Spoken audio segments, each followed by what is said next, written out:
चैत्र रथ पर्व अध्याय 177 से 180। शक्ति पुत्र पराशर का जन्म। पिता की मृत्यु का हाल सुनकर कुपित हुए पराशर को शांत करने के लिए वशिष्ठ जी का उन्हें औरवोपाख्यान सुनाना। पितरों द्वारा औरव के क्रोध का निवारण, औरव और पितरों की बातचीत तथा औरव का अपनी क्रोधाग्नि को वड़वानल रूप से समुद्र में त्यागना, पुलत्स आदि महर्षियों के समझाने से पराशर जी के द्वारा राक्षस सत्र की समाप्ति।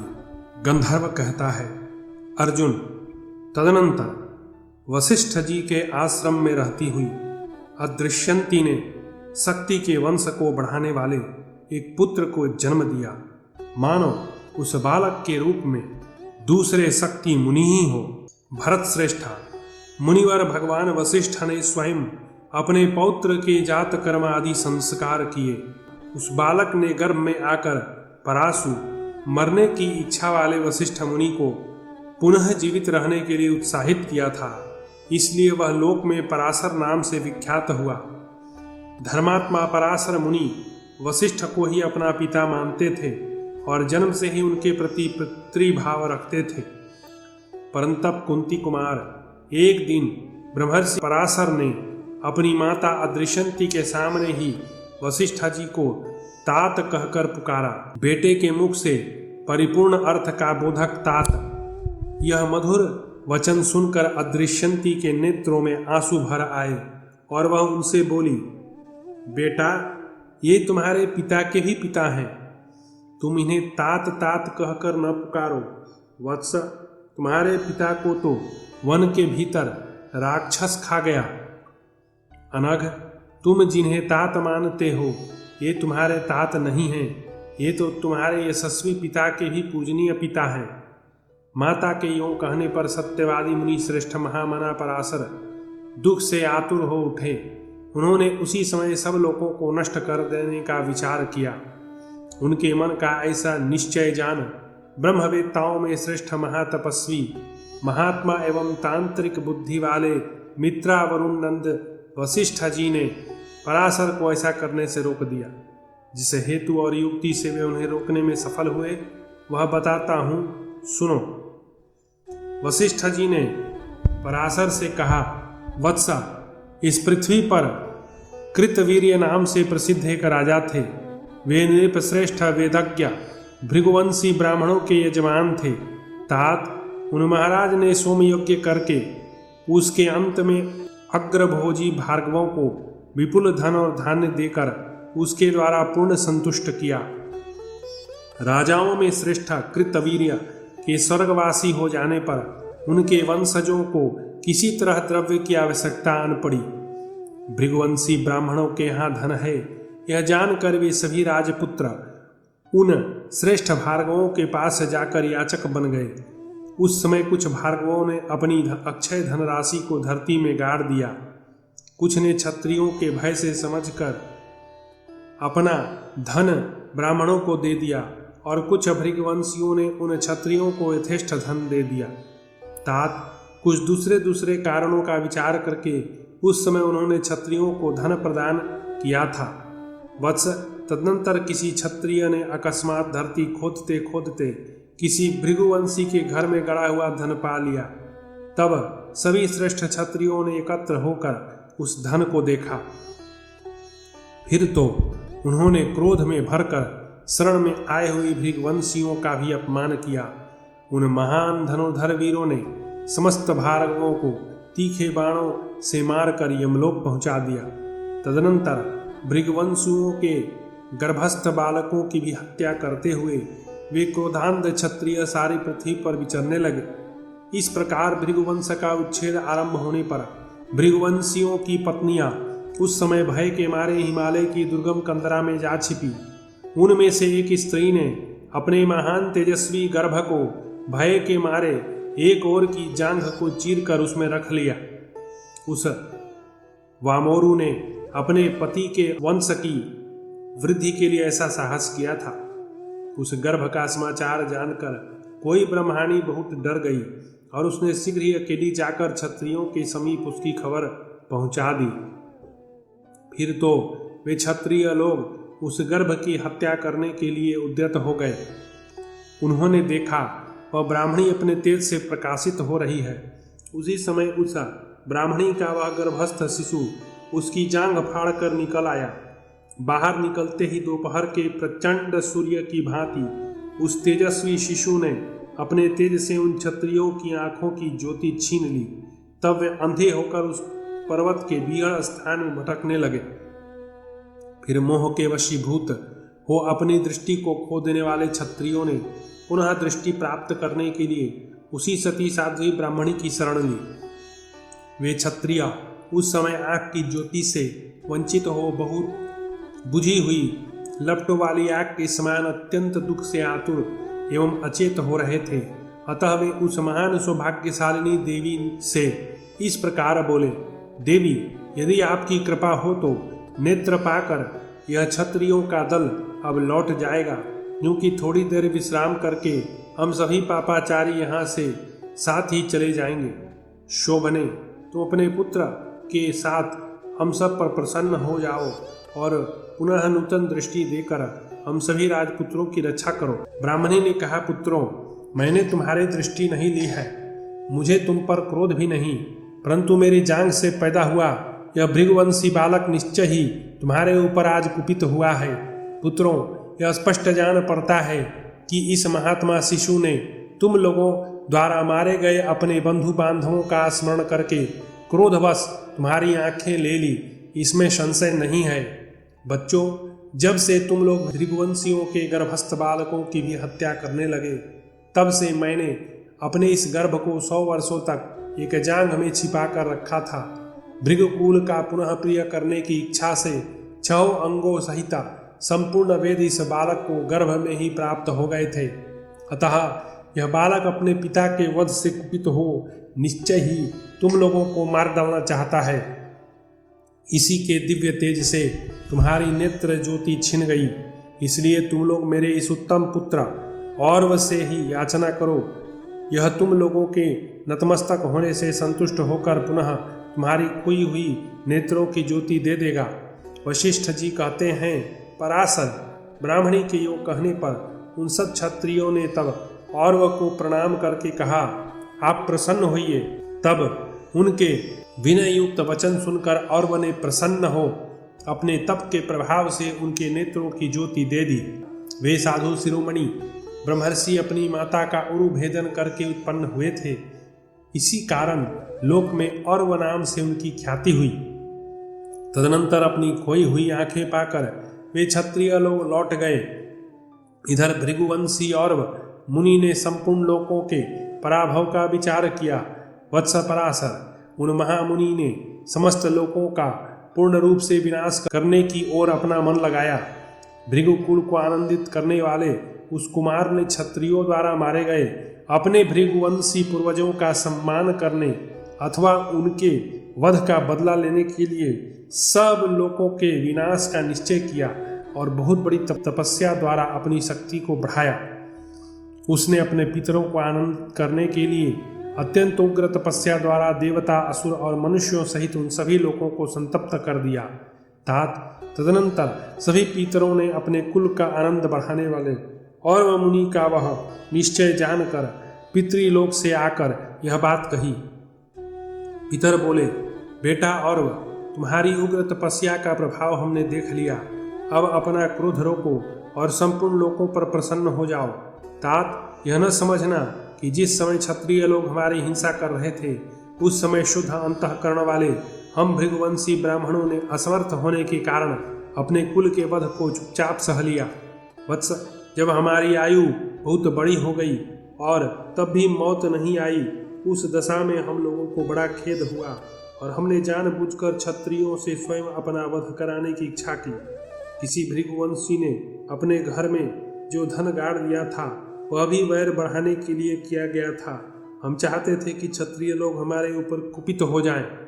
धृतश्रेष्ठ, यदि ऐसी बात न होती तो स्वर्गलोक की इच्छा वाले हम भार्गवों को धन से क्या काम था, क्योंकि साक्षात कुबेर ने हमें प्रचुर धनराशि लाकर दी थी।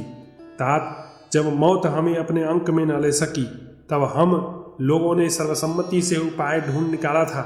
बेटा, आत्महत्या करने वाला पुरुष शुभ लोगों को नहीं पाता, इसलिए हमने खूब सोच विचार कर अपने ही हाथों अपना वध किया। वत्स, तुम जो यह सब करना चाहते हो वह भी हमें प्रिय नहीं है। संपूर्ण लोगों का पराभव बहुत बड़ा पाप है, अतः उधर से मन को रोको। तात क्षत्रियों को न मारो। बेटा, भू आदि 7 लोगों का विस्तार न करो। यह जो क्रोध उत्पन्न हुआ है यह तुम्हारे तपस्या जनित तेज को दूषित करने वाला है, अतः उसी को मारो। और उन्होंने कहा, पितरों, मैंने क्रोधवश उस समय जो संपूर्ण लोगों के विनाश की प्रतिज्ञा कर ली थी वह झूठी नहीं होनी चाहिए। जिसका क्रोध और प्रतिज्ञा निष्फल होते हों ऐसा बनने की मेरी इच्छा नहीं। यदि मेरा क्रोध सफल नहीं हुआ तो वह मुझको उसी प्रकार जला देगा जैसे आग अग्नि काष्ठ को जला देती है। जो किसी कारणवश उत्पन्न हुए क्रोध को सह लेता है वह मनुष्य धर्म अर्थ काम की रक्षा करने में समर्थ नहीं होता। सबको जीतने की इच्छा रखने वाले राजाओं द्वारा उचित अवसर पर प्रयोग में लाया हुआ रोष दुष्टों का दमन और साधु पुरुषों की रक्षा करने वाला हो। मैं जिन दिनों माता की एक जांघ में गर्भशैया पर सोता था उन दिनों क्षत्रियों द्वारा भार्गवों का वध होने पर माताओं का करुण क्रंदन मुझे स्पष्ट सुनाई देता था। इन नीच क्षत्रियों ने जब गर्भ के बच्चों तक के सिर काट काट कर संसार में भृगुवंशी ब्राह्मणों का संहार आरंभ किया, तब मुझमें क्रोध का आवेश हुआ। जिनकी कोख भरी हुई थी वे मेरी माताएं और पितृगण भी भय के मारे समस्त लोक में भागते फिरे, किंतु उन्हें भी कहीं शरण न मिली। जब भार्गवों की पत्नियों का कोई भी रक्षक नहीं मिला तब मेरी इस कल्याणमयी माता ने मुझे अपनी एक जांघ में छिपा कर रखा था। जब तक जगत में कोई भी पाप कर्म को करने वाला होता है तब तक संपूर्ण लोकों में पापियों का होना संभव नहीं होता। जब पापी मनुष्य को कहीं कोई रोकने वाला नहीं मिलता तब बहुतेरे मनुष्य पाप करने में लग जाते हैं। जो मनुष्य शक्तिमान एवं समर्थ होते हुए भी जानबूझकर पाप को नहीं रोकता वह भी उसी पाप कर्म में लिप्त हो जाता है। इस लोक में अपना जीवन सबको प्रिय है यह समझकर सबका शासन करने वाले राजा लोग सामर्थ्य होते हुए भी मेरे पिताओं की रक्षा न कर सके, इसलिए मैं भी इन सब लोगों पर कुपित हुआ हूँ। मुझ में इन्हें दंड देने की शक्ति है, अतः इस विषय में मैं आप लोगों का वचन मानने में असमर्थ हूँ। यदि मैं भी शक्ति रहते हुए लोगों के इस महान पापाचार को उदासीन भाव से चुपचाप देखता रहूं तो मुझे भी उन लोगों के पाप से भय हो सकता है। मेरे क्रोध से उत्पन्न हुई जो यह आग लोगों को अपनी लपटों से लपेट लेना चाहती है, यदि मैं इसे रोक दूं तो यह मुझे भी अपने तेज से जलाकर भस्म कर डालेगी। मैं यह भी जानता हूँ कि आप लोग समस्त जगत का हित चाहने वाले हैं, अतः शक्तिशाली पितरों, आप लोग ऐसा करें जिससे इन लोगों का और मेरा भी कल्याण हो। पितर बोले, और तुम्हारे क्रोध से उत्पन्न हुई जो यह अग्नि सब लोगों को अपना ग्रास बनाना चाहती है उसे तुम जल में छोड़ दो, तुम्हारा कल्याण हो, क्योंकि लोक जल में प्रतिष्ठित है। सभी रस जल के परिणाम हैं तथा संपूर्ण जगत भी जल का परिणाम माना गया है। अतः द्विजश्रेष्ठ, तुम अपनी इस क्रोधाग्नि को जल में छोड़ दो। विप्रवर, यदि तुम्हारी इच्छा हो तो यह क्रोधाग्नि जल को जलाती हुई समुद्र में स्थित रहे, क्योंकि सभी लोग जल के परिणाम माने गए हैं। अनघ, ऐसा करने से तुम्हारी प्रतिज्ञा सच्ची हो जाएगी और देवताओं सहित समस्त लोक भी नष्ट नहीं होंगे। वशिष्ठ जी कहते हैं, पराशर, तब और ने उस क्रोधाग्नि को समुद्र में डाल दिया। आज भी वो बहुत बड़ी घोड़ी के मुख की सी आकृति धारण करके महासागर के जल का पान करती रहती है। वेदज्ञ पुरुष उससे भली भांति परिचित हैं। वह बड़वा अपने मुख से वहीं आग उगलती हुई महासागर का जल पीती रहती है। ज्ञानियों में श्रेष्ठ पराशर, तुम्हारा कल्याण हो। तुम परलोक को भली भांति जानने वाले हो, अतः तुम्हें भी समस्त लोकों का विनाश नहीं करना चाहिए। गंधर्व कहता है, अर्जुन, महात्मा वशिष्ठ के यों कहने पर ब्रह्मर्षि पराशर ने अपने क्रोध को समस्त लोकों के पराभव से रोक लिया। तब संपूर्ण वेद वेत्ताओं में श्रेष्ठ महातेजस्वी शक्ति नंदन पराशर ने राक्षस शस्त्र का अनुष्ठान किया उस विस्तृत यज्ञ में अपने पिता शक्ति के वध का बार बार चिंतन करते हुए महामुनि पराशर ने राक्षस जाति के बूढ़ों तथा बालकों को जलाना आरंभ किया। उस समय महर्षि वशिष्ठ ने यह सोचकर कि इसकी दूसरी प्रतिज्ञा को न तोड़ूं, उन्हें राक्षसों के वध से नहीं रोका।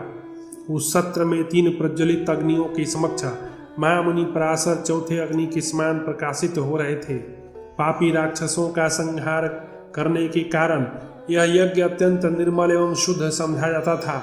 शक्ति नंदन पराशर द्वारा उसमें यज्ञ सामग्री का हवन आरंभ होते ही वह इतना प्रज्वलित हो उठा कि उसके तेज से संपूर्ण आकाश ठीक उसी तरह उद्भासित होने लगा जैसे वर्षा बीतने पर सूर्य की प्रभा से उद्दीप्त हो उठता है। उस समय वशिष्ठ आदि सभी मुनियों को वहां तेज से प्रकाशमान महर्षि पराशर दूसरे सूर्य के समान जान पड़ते थे। तदनंतर दूसरों के लिए उस यज्ञ को बंद करना अत्यंत कठिन जानकर उदार बुद्धि महर्षि अत्रि स्वयं उस यज्ञ को समाप्त करने की इच्छा से पराशर के पास आए। शत्रुओं का नाश करने वाले अर्जुन, उसी प्रकार पुलत्स, पुलहकत्रु और महाकत्रु ने भी राक्षसों के जीवन की रक्षा के लिए वहां पदार्पण किया। भरतकुल भूषण कुंती कुमार उन राक्षसों का विनाश होता देख महर्षि पुलत्स ने शत्रुसूदन पराशर से यह बात कही, तात तुम्हारे इस यज्ञ में कोई विघ्न तो नहीं पड़ा। बेटा, तुम्हारे पिता की हत्या के विषय में कुछ भी न जानने वाले इन सभी निर्दोष राक्षसों का वध करके क्या तुम्हें प्रसन्नता होती है? वत्स, मेरी संतति का तुम्हें इस प्रकार उच्छेद नहीं करना चाहिए। तात, यह हिंसा तपस्वी ब्राह्मणों का धर्म कभी नहीं मानी गई। पराशर, शांत रहना ही ब्राह्मणों का श्रेष्ठ धर्म है, अतः उसी का आचरण करो। तुम श्रेष्ठ ब्राह्मण होकर भी यह पाप कर्म क्यों करते हो? तुम्हारे पिता शक्ति धर्म के ज्ञाता थे, तुम्हें उनकी मर्यादा का उल्लंघन नहीं करना चाहिए। फिर मेरी संतानों का विनाश करना तुम्हारे लिए कदापि उचित नहीं है। वशिष्ठ कुलभूषण, शक्ति के शाप से ही उस समय वैसी दुर्घटना हो गई थी। वे अपने ही अपराध से इस लोक को छोड़कर स्वर्गवासी हुए हैं। उसमें राक्षस का कोई दोष नहीं। मुने, कोई भी राक्षस उन्हें खा नहीं सकता था। अपने ही शाप से राजा को नरभक्षी राक्षस बना देने के कारण उन्हें उस समय अपनी मृत्यु देखनी पड़ी।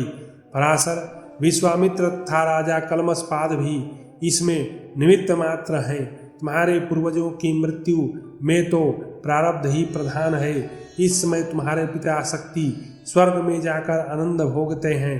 महामुनि वशिष्ठ जी के शक्ति से छोटे जो पुत्र थे वे सभी देवताओं के साथ प्रसन्नतापूर्वक सुख भोग रहे हैं। महर्षि, तुम्हारे पितामह वशिष्ठ जी को ये सब बातें विदित है। तात शक्ति नंदन, तेजस्वी राक्षसों के विनाश के लिए आयोजित इस यज्ञ में तुम भी निमित्त मात्र ही बने हो। वास्तव में यह सब उन्हीं के पूर्व कर्मों का फल है। अतः अब इस यज्ञ को छोड़ दो, तुम्हारा कल्याण हो। तुम्हारे इस सत्र की समाप्ति हो जानी चाहिए। गंधर्व कहता है, अर्जुन, पुलत्स जी द्वारा तथा परम बुद्धिमान वशिष्ठ जी के यों कहने पर महामुनि शक्ति पुत्र पराशर ने उसी समय यज्ञ को समाप्त कर दिया।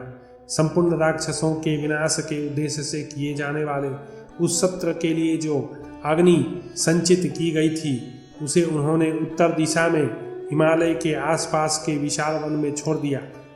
वह अग्नि आज भी वहां सदा प्रत्येक पर्व के अवसर पर राक्षसों, वृक्षों और पत्थरों को जलाती हुई देखी जाती है। इस प्रकार श्री महाभारत आदि पर्व के अंतर्गत चैत्र रथ पर्व में और वो पाख्यान विषयक 177 से 180वां अध्याय पूरा हुआ।